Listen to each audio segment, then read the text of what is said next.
नमस्कार दोस्तों, मेरा नाम है विजय कुमार। आप देख रहे हैं कॉमिक्स पिटारा चैनल को। तो चलिए दोस्तों, राज कॉमिक्स में रात के रक्षक डोगा की इस शानदार कॉमिक्स को शुरू करते हैं, जिसका नाम है डेडलाइन। तो आप देख सकते हैं इसका कवर पृष्ठ जो कि कुछ इस तरह का है। तो चलिए इसकी शानदार स्टोरी को हम शुरू करते हैं। कुछ लोगों को जिंदा रहने के लिए रोमांच की उतनी ही जरूरत होती है जितनी सांस लेने के लिए ऑक्सीजन की। जिंदगी में रोमांच पैदा करने के लिए कोई पर्वतारोहण करता है, कोई नौकायान यानी रिवर राफ्टिंग, कोई स्काई डाइविंग, तो कोई रेसलिंग यानी कुश्तियां। विश्व भर में WWF की लोकप्रियता को भुनाने के लिए आज उसी के नियमों पर लड़ी जाने वाली चैंपियनशिप कुश्तियों ने मुंबई में भी तहलका मचा दिया था। इन कुश्तियों में आज जिस नाम का टेरर रेसलरों में सबसे ज्यादा था वो था धनिया चाचा का जाबाज शिष्य तारा। तारा तारा तारा। तभी तो उसकी हर कुश्ती को देखने बड़े ही उत्साह के साथ पहुंचते थे सूरज, मोनिका, अदरक चाचा, धनिया चाचा। फक्र के भाव उभर आए थे तारा की इस जीत पर भी धनिया चाचा के चेहरे पर। Well done my boy, well done. आज भी तुमने जिस जोश, उत्साह एवं कुश्ती की तकनीकों का प्रयोग करते हुए नकाबपोश के कुश्ती चैलेंज को धराशायी किया, उससे ये बात सिद्ध हो गई कि तुम वाकई असली चैंपियन हो। ये शील्ड आपकी कोचिंग और तारा की कठोर मेहनत का परिणाम है धनिया चाचा। फिर जल्दी ही तारा, कुश्ती लड़ते वक्त तुम अवश्य ही जीत को लक्ष्य बनाते हो और अर्जुन की तरह मछली की आंख यानी अपने लक्ष्य को आसानी से भेद डालते हो। क्यों, ऐसा ही है ना? नहीं, जीत मेरा लक्ष्य कभी नहीं रहा मोनिका। मेरा लक्ष्य रहे धनिया चाचा। मेरी हार मेरी नहीं, धनिया चाचा की भी हार होगी। उनकी कठोर मेहनत एवं दृढ़ विश्वास की हार होगी। सौतेली माँ और शराबी बाप की मार और नफरत की ठोकर ने मारी तो सहारा दिया धनिया चाचा ने। मुझे पढ़ाया, समाज में रहने की, उससे लड़ने की शक्ति दी। मेरे जिस्म में फुर्ती भरी, दिमाग को चीते सा चपल बनाया। मेरे सीने को मेडलों से, हाथों को शील्ड और ट्रॉफियों से सजाया और मस्तिष्क को सम्मान एवं गौरव से ऊंचा उठाया। आज अपनी खाल के जूते भी बनाकर धनिया चाचा को पहनाऊंगा तो भी उनका कर्ज नहीं चुका पाऊंगा। भर्रा गई थी तारा की आवाज। झिलमिला उठी आंखों से बही जाने वाला था आंसू। मैं अपनी हार से नहीं डरता, मैं डरता हूं धनिया चाचा की हार से। हाँ मोनिका, मैं उन्हें हारते हुए नहीं देख सकता। तुम्हारा लक्ष्य महान है तारा, तुम्हारे विचार महान है, तुम में वो सारी खूबियां हैं जो किसी को भी हारने नहीं देती। Best of luck. बुलंदियों को कौन नहीं छूना चाहता। इसके एक एक दांव पेच को अच्छी तरह देख लो, समझ लो, बल्कि शराब में घोलकर पी जाओ, क्योंकि तारा को अगला चैलेंज तुमने दिया है चैलेंजर। तुम्हें ये कुश्ती किसी भी हालत में जीतनी है। चैलेंजर तो कुछ नहीं बोल पाया, बल्कि एक आवाज वहां गूंज उठी, बिग बॉस, अगर तुम समझते हो कि ये वीडियो फिल्म में दिखाकर तुम चैलेंजर को चैंपियन बना दोगे तो ये तुम्हारी भूल ही नहीं बल्कि बहुत बड़ी बेवकूफ़ी भी होगी, क्योंकि लड़ाइयाँ जिस्म पर मांस चढ़ा लेने से नहीं लड़ी जाती, बल्कि अक्ल एवं पैसों से लड़ी जाती है। कौन हो तुम जो जब सिर पर मंडराता है तो मौत हासिल होती है, जो जब बोलता है तो सोच हासिल होती है। पड़ गया ना मेरे बोलते ही सोच में। इसका मतलब है काल पहलिया। हाँ बिग बॉस, मैं तुम्हें बता सकता हूँ कि चैलेंजर बिना वीडियो फिल्म में देखे तारा को कैसे परास्त कर सकता है, और ये बताने का मैं तुमसे कुश्ती की कमाई का 60% लूंगा। अगर मंजूर हो तो पूछो कैसे। चैलेंजर, तुम निर्भीक होकर कुश्ती लड़ो, क्योंकि मैं चैलेंजर की जीत पर 1 करोड़ रुपया दांव पर लगाऊंगा। और आज इन कुश्तियों पर सट्टा खेलने वाले ये बात अच्छी तरह से जानते हैं कि जिस फाइटर पर इतना रुपया लगा हो, जीत उसी की ही होती है। तुम्हें नहीं पता कि कुश्ती जीतने के लिए मेरे पास किन का सहारा है? हाँ बताओ, किन का सहारा है? काल पहलिया ने वो पहली बिग बॉस के सामने रखती थी, मगर उत्तर बताने के लिए अब वो वहां नहीं रुका था। चैलेंजर ने तारा को ललकारने का साहस किया था। मैं तारा को रिंग में ही गाड़ दूंगा। चैलेंजर अपना मुंह तोड़वाएगा तारा से। लोगों में इस मुकाबले के लिए जबरदस्त क्रेज था। मगर चैलेंजर पर 1 करोड़ रुपया लगाए जाने की खबर के बाद सट्टा बाजार में चैलेंजर पर ताबड़तोड़ पैसा लगाया जा रहा था, जैसे उसका जीतना निश्चिंत हो। एक आदमी सुबह ही चैलेंजर पर 1 करोड़ रुपया लगा गया भस्मा। अंदर की बात जानने वाला आदमी था वो। सच्ची बात तो ये है कि पहलवान नहीं लड़ते, लड़ता तो पैसा है। लेकिन समझ में नहीं आता कि वो चैलेंजर अचानक कहाँ से आया। पहले महाराष्ट्र का चैंपियन तो बनकर दिखाता। चैलेंजर सट्टेबाज बिग बॉस का आदमी है। अगर वो सच्ची बात है तो इस बार तारा जरूर पीटेगा। 1 करोड़ लगने वाली बात सूरज तक भी पहुंची। यकीन नहीं आता ये पिद्दी चैलेंजर नेशनल चैंपियन को कैसे पीट सकता है। खड़ा भी नहीं हो पाएगा वो तारा के सामने। कहीं कुछ गोलमाल तो नहीं है, कल पता चल जाएगा। आज का निर्णायक दिन भी आ पहुंचा। सट्टा बाजार में अफवाह है कि इस बार चैलेंजर का पलड़ा भारी है। उसके नाम पर 1 के 10 मिल रहे हैं। एक प्राइवेट चैनल मैच का सीधा टीवी प्रसारण भी कर रहा था। चैलेंजर जबरदस्त आत्मविश्वास से भरा रिंग में खड़ा चीख रहा था, कहाँ है वो चूहा तारा। तारा के चेहरे पर इत्मीनान था। आशीर्वाद दे धनिया चाचा, अफवाहों से मत घबराना तारा, अफवाहों के पांव नहीं होते। आज के बाद अफवाहें भी अपना सिर नहीं उठाएंगी धनिया चाचा। अफवाहें अपना सिर उठाएं या ना उठाएं, मगर तुम अपना हाथ उठाकर ये पर्चा थाम लो। रिंग में पहुंचने से पहले इसे जरूर पढ़ने ला, क्योंकि इसमें एक ऐसी पहेली लिखी है जिसे अगर तुमने नहीं पढ़ा तो ये चैंपियनशिप तो तुम जीत जाओगे, मगर और बहुत कुछ हार जाओगे। सचमुच पहेली को पढ़कर तारा का समूचा जिस्म कांप उठा था। Oh no no. इधर उस दृश्य को देखकर उस फेल्ट हेडधारी के चेहरे के भाव पूर्ण रूप से बदल गए थे। ये तो वही है। ओह, ये यहाँ क्या कर रहा है? इसने तारा के हाथ में कुछ थमाया है। जाने क्यों उसे इस चैंपियनशिप के शुरू होने से पहले ही किसी गड़बड़ का एहसास हो गया था। इसलिए आज वो वहां सूरज के रूप में नहीं बल्कि मौजूद था डोगा के रूप में। तारा को इसने क्या और क्यों दिया, डोगा के लिए ये जानना निहायत जरूरी था। साथ ही साथ उसे थामना था काल पहलिया का भी गिरेबान। मुझे मालूम था काल पहलिया कि तुम्हारे जैसे लोग आने जाने के लिए सामने के दरवाजे कभी इस्तेमाल नहीं करते, और इसलिए मैं सीधा इधर ही चला आया।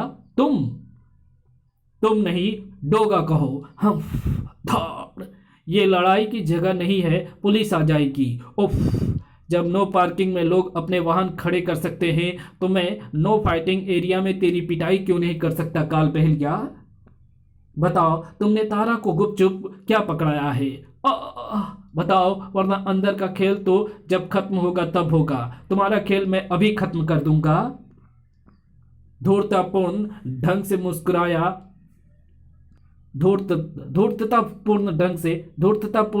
मुस्कुरा उठा काल पहलिया। डोगा, ऐसे बम का नाम बता सकते हो जो कहीं भी कभी भी हो सकता है? नहीं बता पाए ना, अब बता दोगे। खट। काल पहलिया ने एक ही झटके से कार्बोरेटर से पेट्रोल का पाइप खींच दिया और उसने लाइटर जलाकर पेट्रोल की तरफ उछाल दिया। डोगा के पास काल पहलिया के उस पहली बम से बचने का सिर्फ एक क्षण था। ओह नो, क्योंकि दूसरे क्षण मोटरसाइकिल के पेट्रोल टंकी बम के समान फट गई थी। बड़ा जबरदस्त आग उड़ी जिसने वहां खड़े अन्य वाहनों को भी अपने चपेट में ले लिया। कमबख्त ने बिना हथियार के ही हंगामा खड़ा कर दिया। मैंने तारा को कागज पर पहेली लिख कर दी है। पहेली है कि चैलेंजर को कुश्ती जीतने के लिए किनका सहारा है, इसे तू भी हल करना डोगा। और अगर हल ना मिले तो पहुंच जाना उस बिल्डिंग में जिसे मुंबई की सबसे ऊंची बिल्डिंग होने चाहिए थे, लेकिन है नहीं।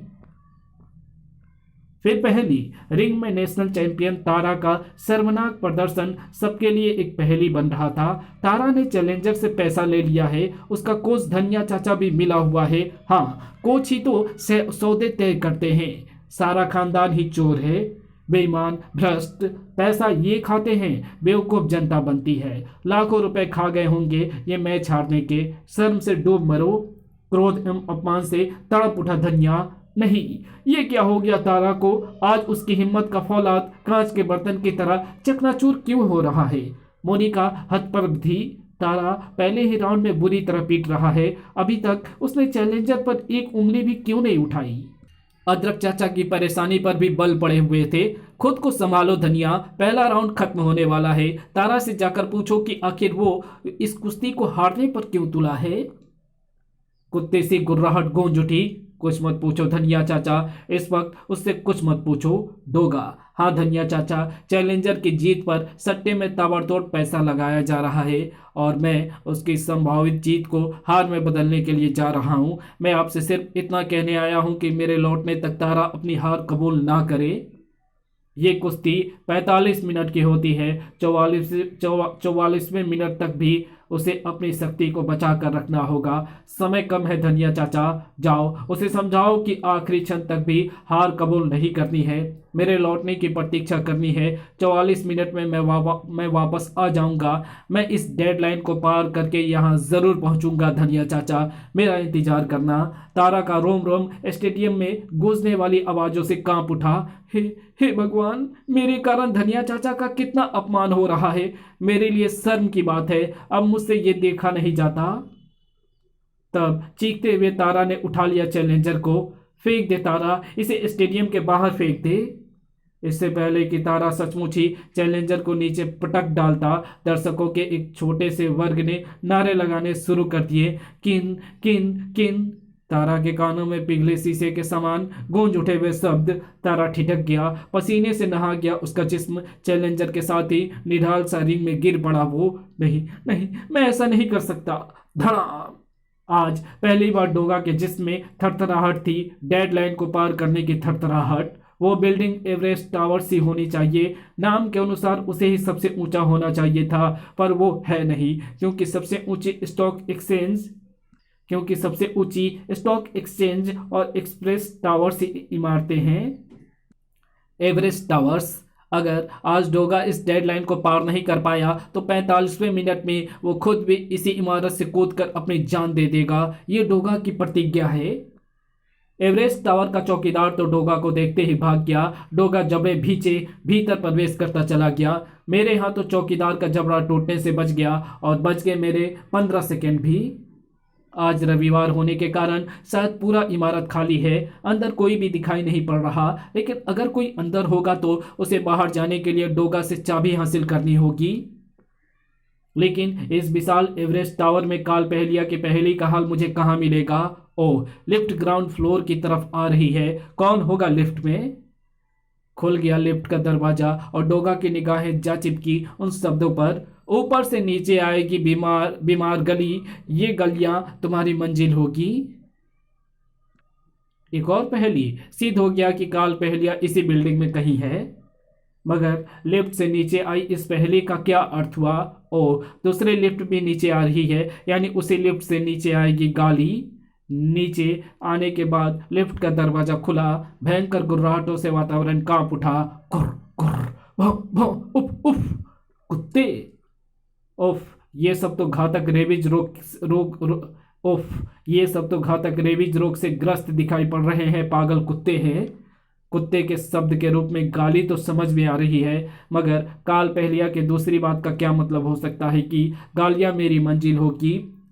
भयानक रूप से गुर्राते उन कुत्तों को कुछ भी समझाने की कोशिश करना ठीक ऐसे ही कोशिश करना था जैसे किसी बुद्धिहीन व्यक्ति को समझाने की कोशिश की जाए। इन कुत्ते को बिना मारे इनसे निपटना होगा।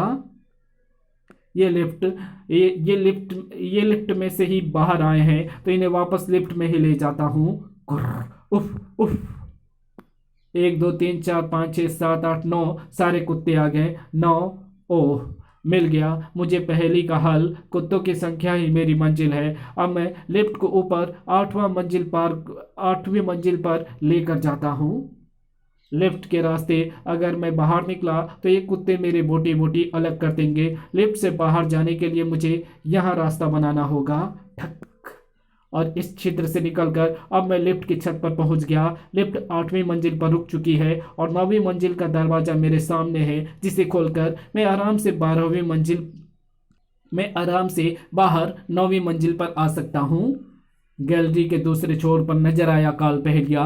तूने पहेली का बिल्कुल ठीक अर्थ लगाया डोगा, वरना इस बिल्डिंग में मेरी खोज करते करते तेरी कमर टूट जाती। और मेरी तलाश भी तेरे लिए ज़रूरी है, क्योंकि कुत्ते को भूख लगती है तो रोटी उसकी भूख मिटा सकती है, और तेरी रोटी मेरे पास है डोगा। यानी उस पहेली का जवाब। और तेरा पेट तब भरता है जब तू दुश्मनों को दरिंदगी और हैवानियत दिखाकर मार डालता है। मगर अफसोस कि तेरा पेट काल का मगर अफसोस तेरा पेट काल पहेलिया से नहीं भरेगा डोगा, बल्कि गोली चलाकर तूने अपनी भूख को और बढ़ा दिया है। यानी मेरा काम और भी आसान कर दिया है, क्योंकि अब मुझे यहाँ से कूदने के लिए कांच तोड़ने की ज़रूरत नहीं पड़ेगी, क्योंकि वो तेरी गोलियों ने पहले ही तोड़ दिया है। पत्थर सा सख्त एवं खुरदरा होता चला गया डोगा का स्वर। तो भूल गया काल पहेलिया कि डोगा को दुश्मनों की रोटी की भूख नहीं लगती, दुश्मनों से डोगा को दुश्मनी की भूख लगती है, हैवानियत की भूख लगती है। डोगा आगे बढ़ा, मगर तभी एक कमरे का दरवाजा खुला और डोगा के पांवों के नीचे चिकने फर्श पर लुढ़की वे कांच की गोलियां और उनके साथ ही फिसला डोगा। ओह ये क्या! खटखट खटखटा खट खुलते चले गए उस फ्लोर के अन्य दरवाजे भी। हमें यहाँ तेरी हड्डियां बुरी तरह से तोड़ डालने के लिए पैसे मिले हैं डोगा। भटाक ठक ऐसे अवसरों पर सिल जाते थे डोगा के होंठ, ताकि आह तक भी ना फूट सके उनसे। उन चोटों की यही आहें उसके जिस्म पर कवच बनकर चढ़ जाती थी, जो उसके लिए काम करता था हिम्मत का, हौसले का, शक्ति का, जुनून का। इस तरह से आहें पलट जाती थी उन्हें जन्म देने वाले के जिस्मों की ओर। ऐसे फूट निकलती थी उन होठों से जैसे ज्वालामुखी को फोड़कर लावा बाहर आ जाता है। ऐसे तमाम अवसरों पर कुत्ते सी वो सूरत सिर्फ गुर्राती थी। मेरी हड्डी तोड़ने के लिए तुम्हें पैसे मिले हैं ना, मगर मैं तुम्हारी हड्डियां मुफ्त में तोड़ूंगा। और इस कदर तोड़ूंगा कि हॉस्पिटल वाले भी जोड़ने से मना कर देंगे। कटाक पाँव को उठाकर नहीं चिमटा कर चल रहा था डोगा, ताकि वो उन कंचों पर पड़कर फिसले नहीं। अपने 3 साथियों की हालत देखकर चौथे के घुटने जमीन पर टिक गए। पता कहाँ मिलेगा मुझे काल पहेलिया? कौन काल पहेलिया? मेरे पास समय ज़्यादा नहीं है कमीने। मैं तेरे से बार बार एक ही सवाल पूछता रहूं। किसी की जिंदगी और मौत के सवाल पर मैं नहीं बोलता, बल्कि मेरी मार बोलती है। ठहरो, उसने कहा था कि अगर हम तुम्हारी हड्डियां ना तोड़ पाएं तो तुम्हें ये दे दें। डोगा ने वो पर्चा खोल लिया। नो, काल पहेलिया की एक और पहेली। क्या मतलब है इसका? डोगा उस स्थान पर पहुंचा जहां से काल पहेलिया भाग निकला था। ओह, नीचे स्विमिंग पूल है, यहां से कूदकर उसी में जाकर गिरा होगा काल पहेलिया, जो अब आसानी से मेरे हाथ नहीं लगेगा। डोगा के जबड़े भिसने लगे। वो मुझसे पहेलियों का खेल खेल रहा है, जबकि 44 मिनट पूरे होने में अब बचे हैं सिर्फ 8 मिनट। जबकि अगर मैं इसी वक्त चलकर यहाँ से अपनी पूरी ताकत भी स्टेडियम पहुँचने में लगाऊंगा तो भी मुझे वहाँ पहुँचने में 7 मिनट ज़रूर लग जाएंगे। बाकी बचे 1 मिनट में इस पहेली का उत्तर मैं ढूंढ भी लूंगा, तब भी तो समय बर्बाद होगा। तो क्या आज डोगा डेडलाइन पार नहीं कर पाएगा? उसके जबड़े और भी सख्ती के साथ भींच गए। अगर ऐसा हुआ तो आज की रात मुंबई के अपराध जगत में दिवाली की रात होगी। जश्न मनेगा, पटाखे फोड़े जाएंगे, मिठाइयाँ बांटी जाएंगी। डोगा की मौत पर इतना भी नहीं होगा क्या? दहल गया था डोगा का कलेजा, मगर सहसा ही ठिठक कर रुक गया। वो मुर्दा आंखें हीरो के समान चमक उठी। न सिर्फ रुक गया, बल्कि जबरदस्त फुर्ती के साथ पलट भी गया। वो झपटा, उस दरवाजे पर बाज की तरह झपटा। ओह, ये तो रहा मेरे हाथ में थमी पहेली का हल। NO यानी नो। इसे इस तरह से भी तो पढ़ सकते हैं कि ये अंक गणित का अंक 9 बन जाए। डोगा की ठोकर के आगे ठहर ना सका दरवाजा, और उस पल कड़ाक हृदय जैसे भावनाओं के तूफान में बहने लगा। ओह, तो पगली तू थी काल पहेलिया की पहेली का हल। इधर स्टेडियम जबरदस्त जोर से गूंज रहा था। चैलेंजर 1 2 3 4। 10 तक गिनती पूरी होने से पहले ही उठ खड़ा हुआ था तारा। अंतिम चक्र की कुश्ती ही शेष बची थी। हौसला मत टूटने दे मेरे बच्चे, अभी कुश्ती खत्म नहीं हुई है। मेरा विश्वास अभी टूटा नहीं है। आज टूट जाएगा धनिया चाचा, आज तारा भी टूट जाएगा, हार जाएगा वो। तभी दोबारा कुश्ती शुरू होने का घंटा बजा। आखिरी चक्र में चैलेंजर ने पहले ही चोट में तारा को रिंग की धरती सूंघने पर विवश कर दिया। अंधेरा सा छा रहा था तारा की आंखों के आगे। रेफरी ने फिर से गिनती शुरू कर दी। 1 2 3। उठो तारा, उठो तारा, तारा उठो मेरे बच्चे। इधर सट्टेबाजी को उस वक्त जबरदस्त झटका लगा जब इस स्थिति में 10 करोड़ रुपया तारा की जीत पर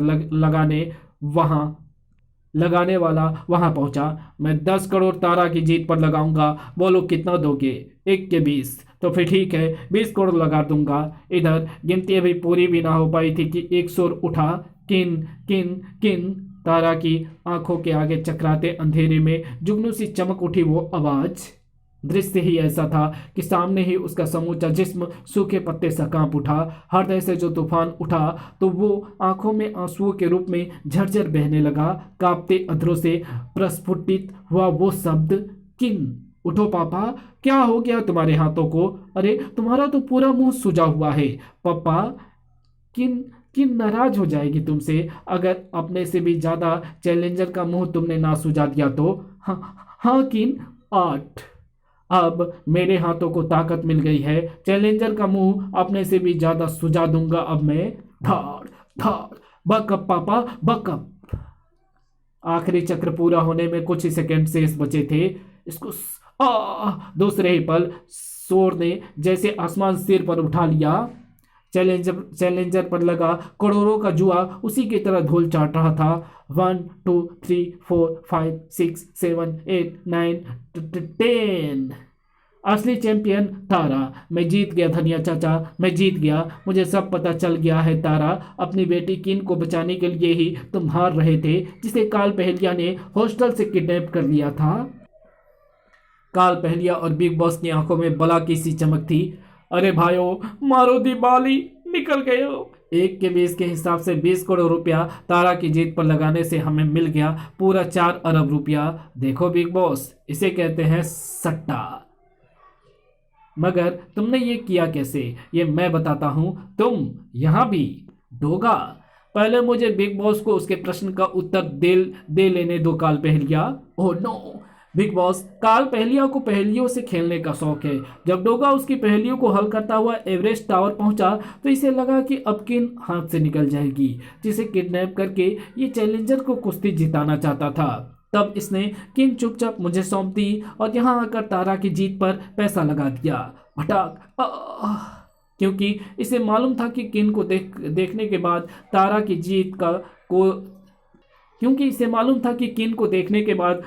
जीत को कोई माई का लाल नहीं रोक सकता, और वही हुआ भी। मगर काल पहलिया का चलाया चक्कर फौरन ही उस वक्त मेरी समझ में आ गया जब मैंने किन को आसानी से पा लिया। काल पहलिया, तुझे पहेलियों से खेलने का शौक है ना, तो अब बुझा मेरी पहेली। बताओ वो कौन सी चीज है जो एकदम से चेहरे का रंग बदल देती है? नहीं बता पाया ना? वो चीज है डोगा का फौलादी मुक्का, जो चेहरे का असली रंग गायब करके वहां नीले निशान पैदा कर देती है। पलट कर डोगा की ओर वापस न आया तब काल पहलिया तड़ाक, बल्कि कांच तोड़ता हुआ दूसरी तरफ चला गया। फिर तोड़ दिया कांच, खनाक। डोगा ने बाहर झांकने की कोशिश की, मगर उसे ये कोशिश महंगी पड़ी। ठक। ओह पत्थर, शायद एक और पहेली। फिर मिलेंगे। ये तो वक्त बताएगा काल पहलिया कि अगली बार कौन किसके लिए खतरा बनेगा। इसी के साथ डोगा की ये शानदार कहानी यही समाप्त होती है। तो आपको ये कहानी कैसी लगी? कहानी अगर अच्छी लगी तो इस वीडियो को लाइक कर दे। चैनल पे नए हो तो चैनल को सब्सक्राइब जरूर से कर लेना। मैं मिलता हूँ आपसे किसी और नई वीडियो में, तब तक के लिए बाय।